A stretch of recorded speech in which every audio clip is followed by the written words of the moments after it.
নমস্কার বন্ধুরা, আপনার ভিডিও যদি আরো প্রফেশনাল আর সুন্দর করতে চান তাহলে আপনি একদম ঠিক জায়গায় এসেছেন। আমি আপনাদেরকে আজ খুব সহজ ভাবে শেখাবো CapCut-এ কিভাবে কালার গ্রেডিং করা যায়। চলুন শুরু করি। প্রথমে CapCut ওপেন করুন আর আপনার যে ভিডিও এডিট করতে চান সেটা টাইম লাইনে নিয়ে আসুন।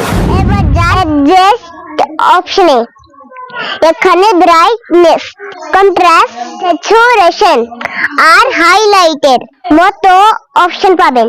এগুলো আস্তে আস্তে অ্যাডজাস্ট করলে ভিডিও হবে আরো সিনেমেটিক আর প্রফেশনাল লুক।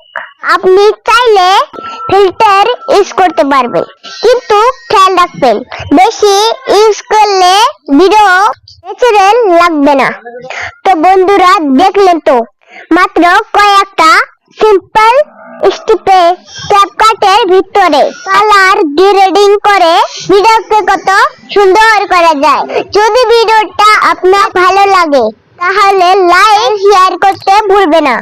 আর হ্যাঁ, এভাবে নতুন নতুন এডিটিং টিপস পেতে চ্যানেলটা সাবস্ক্রাইব করতে একদম ভুলবেন না।